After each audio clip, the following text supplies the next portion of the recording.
I foster lots of cars, but can I make 15k flipping this smelly car I found at auction? You know those videos that show you how to flip a car and make some easy money? I enjoy watching those too. I do buy and sell a lot of cars, but I find sometimes you make a little bit of money and sometimes, well, sometimes you just learn. I bought this 7-year-old Jeep at auction. Was it ugly? Yes. It had had its fenders and bumpers removed. Was it dirty? Yes. Was it smelly? Yes, the passenger compartment was swimming in fetid brown water. Did it have a high resale value? Yes. Were the parts expensive? No. A radio for $115, fenders for $440, bumpers for $445, and a good clean free.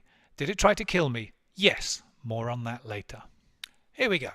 I picked this car up at auction, put some gas in it and jump started it. It fired right up. I drove it home and started to order parts. Wait, that's not what happened. I started the car, I drove it a few miles and then I stopped to get a new battery. That was expected. Abandoned auction cars often sit until their batteries die. That's $70. Then on the drive back from AutoZone, the Jeep tried to kill me, bucking and thrashing all over the road and pitching me into oncoming traffic. After some searching, I found out that this was the famous lifted Jeep deathwobble. After some fresh underwear and more searching, I installed a steering damper and more hardware and had the wheels aligned for $280. There are a couple of huge costs that hit me later, but here are some of the little ones I found along the way. Remember those fenders? Turns out they didn't come with fasteners. That was another $65, and then I had to buy $30 worth of bolts to cover up the old holes that the old fenders had. It needed a side step. That was $170. It needed an exhaust behind the cat. $140. I did get the stereo and I fitted it, but it turns out the speakers were blown. Another $100.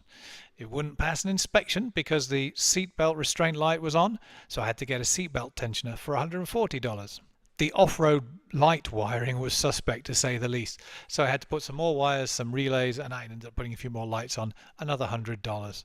The steering wheel is something you touch when you get in the car and you touch it every time you drive the car, and it looked awful.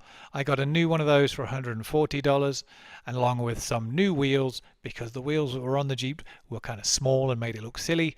They were on Facebook Marketplace and cost me about $600 by the time I'd sold the original wheels. Seat covers, $32, and then the gauges. The gauges didn't work, so I figured just swap the gauges, and I managed to find a new cluster for $130 and fitted it. But what I didn't realize was that this affected the odometer. The odometer reading for a Jeep Wrangler is stored in the gauge, so when I changed the gauges, the mileage changed. The biggest costs were auction fees, that was 10%, $1,000, and tax. Flipping a car in Texas is legal without a dealer's license, so I always title and register the cars I buy. Title skipping is illegal, folks. This cost me about $650. And then to register the car and to use it on the road and avoid tow truck fees, I insure the car. I had this Jeep for 5 months. I just couldn't find a buyer, so that cost me $350 in insurance. I didn't manage to sell this Jeep for even close to the Carfax value. I tried and I tried. Perhaps the market had shifted a little in the time that I held the Jeep. There weren't that many people coming to look at it even when I dropped the price. And I think the odometer changed because I changed the gauge cluster, meant that people were wary. I sold this Jeep for $16,000. I didn't flip this Jeep, I fostered it. I took in an unloved and abandoned kitten, house-trained and socialized it so it wouldn't try and rip the throat out of the next owner, and got it adopted. I like fostering cars. Flipping is an art and you might not get it right first try. Let me know in the comments what you would have done with this Jeep, and subscribe if you want to see more of my foster projects.